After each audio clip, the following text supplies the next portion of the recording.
because he did an excellent job of not only with his footwork, but also tracking down the pucks and getting bodies out the way. Really excellent job on the back end, commanding things for the defense of this team. That's why they're the third best defensive team in the country.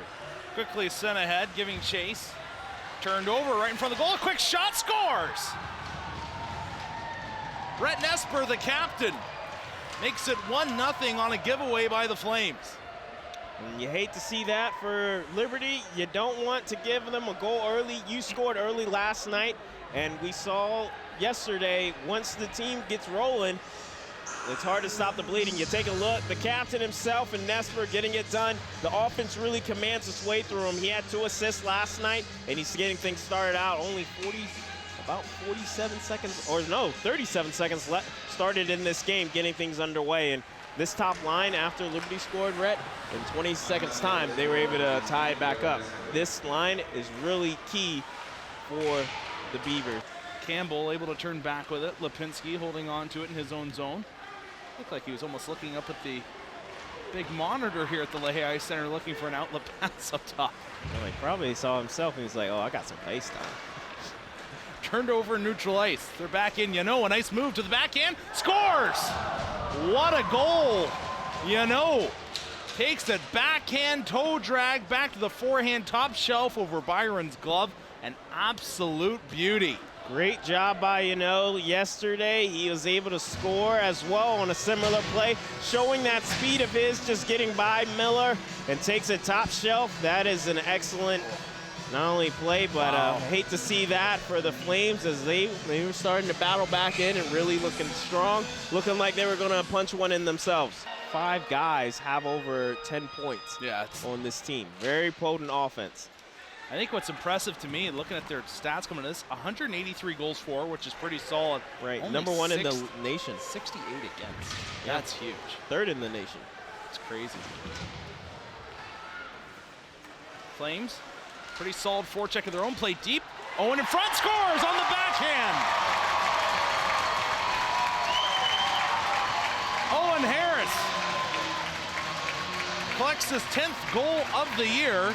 And he brings the Flames back to within 1. Great job, by the way, of Owen Harris. You got to credit, though, Mr. Assistant Captain, Senior Danny Logan, who sets this play up beautifully, does all the dirty work right there, drawing all the defense, and then Owen Harris, nice backhand, just touched it by Kurtz. You see him bringing in the D, all eyes are on him, and then Owen Harris tucks it home, bring the Flames back within 1. Just sneaks in under the armpit. Gives the Flames some life. Briscoe, high slot, tried to make a little move. Wilson playing it ahead. Lamoureux looking to track it down. He's in a foot race. Drops it back. Masters in. Throws it in front. A shot. Scores! Raymond Wilson ties the game up at 2. Great effort coming by the way of the Flames. Paul Lamoureux, you gotta be excited about that. Fastest we've seen him go in this whole matchup tonight. And you see the hard work by the young man, he gets it there. And then Masters comes in, brings the D in, and Raymond Wilson makes no mistake, buries this one, ties it up 2-2. Look at this, Eric Masters feeds him some nice sauce, and bam, goes in the back of the net, right off the tape. Gotta like that. Garvin plays it in. Garcia chasing after it. Roberts battling with his man in the corner. We finally saw that young defenseman that had so much promise. It's been great to see. Always such high hopes for him. He started coming to the Liberty Flames recruitment camps as a freshman in high school. Obviously made the team, and then he had injuries, unfortunately, that just seemed to mount up year after year that at times halted his development. Jackson Giamona just sends a seeing eye puck into the back of the net. Kurtz never saw it. The Minot State winger that was in the shooting lane ducked, so it went over his head, and it just sailed right by the ears of Holden Kurtz. The Flames are up 3-2. Yeah, huge goal coming by the way of Giamona. And actually, Kurtz gets screened by his own guys. Lipinski just ducks.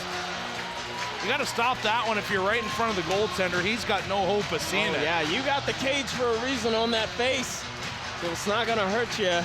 Well, it might hurt a little, but Giamona first shot, first goal, you gotta love the odds there with that. Not the guys that I think that you can't bring in a bunch of highlight reel guys. No. Like as Mike Binney used to say, you don't miss. And the right curse on the continues. Jeremy Johnson finally breaks his goose egg.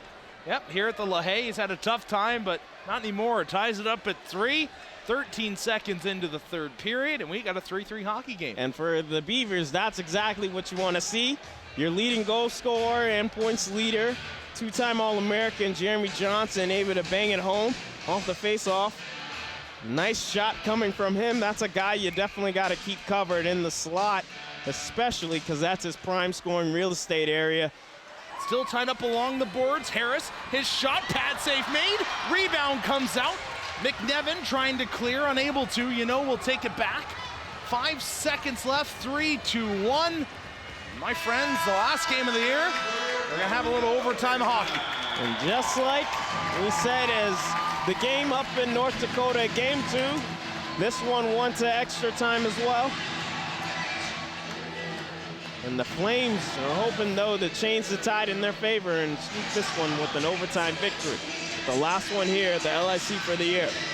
Less than 15 seconds into the third period, Jeremy Johnson gets his first goal on LaHaye ice. Now we have overtime. Stay tuned, we'll be back. Miller sends it ahead. Pond knocking it down with his stick.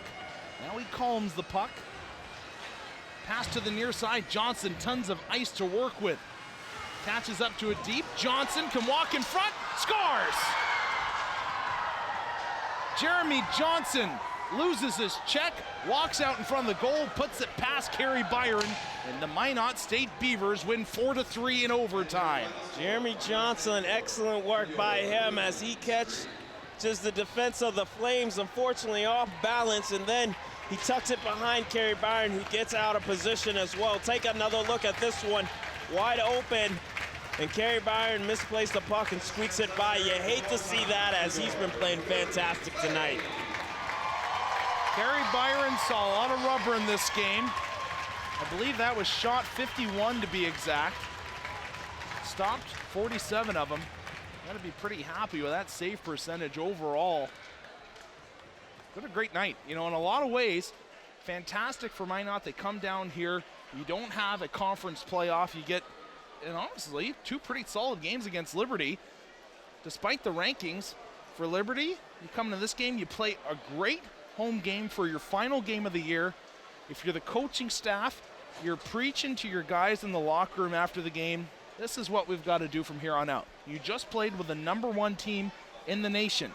You played a gritty game, a great game at that. Right. Unfortunately, you were on the wrong end of the score at the end of it, but you got to remember how good that effort felt. Yeah, absolutely. You really hustled, you looked solid, and did an excellent work from the start to finish. At times they looked a little lackadaisical, but then you saw the Flames really getting things rolling, scoring all as well from a lot of different guys. And you got to credit also in the Beavers aspect, your big guys all came up. Nesper with a goal. Johnson broke his goose egg and got 2. And then also, I'm trying to find the other, Yano, who got his second as well for the weekend. So big play coming for the big guns of the Beavers. Absolute battle between both teams. Great to see both sides here kneeling down, taking a moment to pray. That's something that's really impressed me. It's obviously it's a battle. You go to war for 2 days against the team. You're hacking, you're chirping, you're banging. There's dirty stuff here and there, but at the end of the day, they have enough respect for one another to come together as a group and send a word upstairs. It's good to see. Absolutely. Yeah, Captain Ben Hughes leads that one, and you like to see also both goaltenders from the Beavers actually gave a little nod to Kerry Byron saying, hey, man, that was lights out. You did an excellent work, and he really did do excellent work. Let's take a look at his work on the night. As we said, he was absolutely fantastic. Let 2 goals in the first period, but after that, he really shut things down and was stellar. Yeah, he did. Excellent job coming by the way of Kerry Byron. You said first goal went in, but after that, he really looked solid, and he really came into his own, making save after save, especially with the pressure coming on, as we touched on. 51 shots, 47 saves, well over 90%, well over his save percentage of the year, too.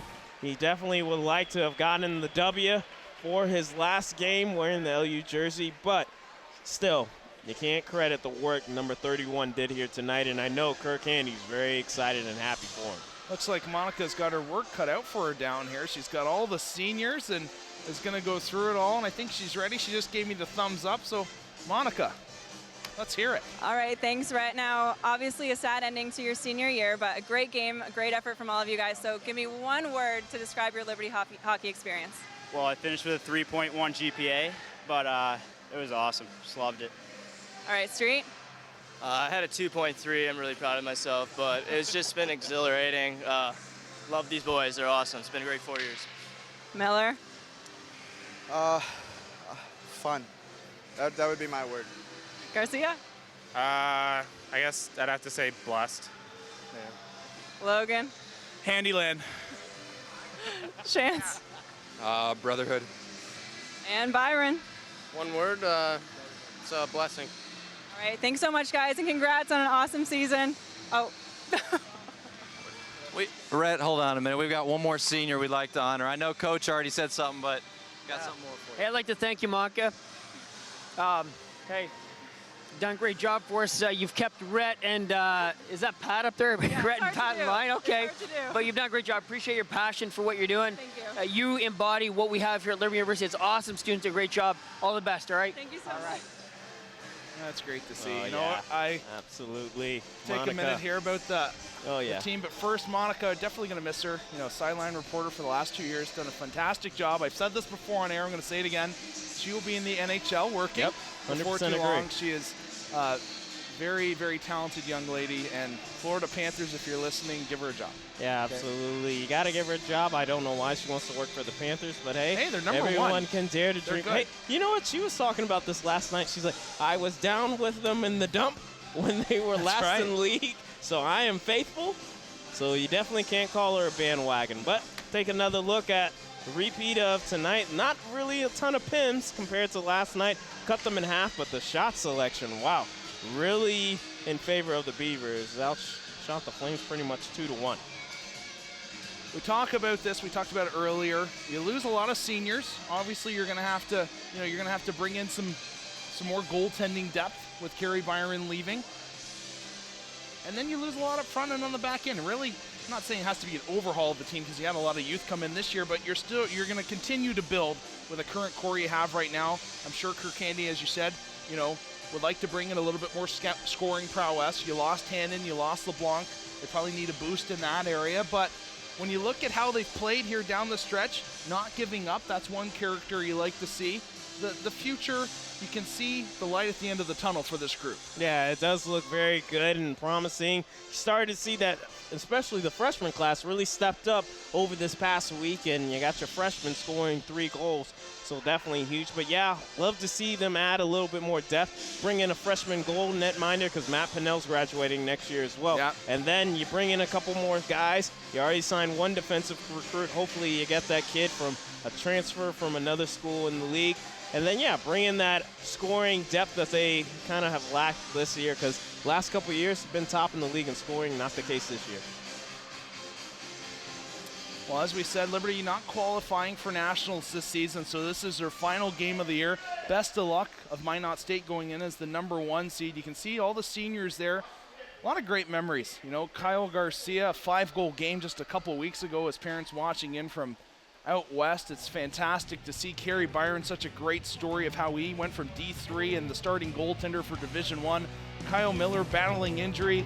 Peter Shantz just doing work. Tyson Street, talk about perseverance and just a grinder of a player that made it work for himself. Did absolutely fantastic. Danny Logan, a guy that comes in, as you said, a young man. I still remember the goal that he scored against the Davenport Panthers, first in his career. Well, for Patrick Strawn, everybody behind me, thanks for allowing us in your living rooms this year. Good night, and God bless.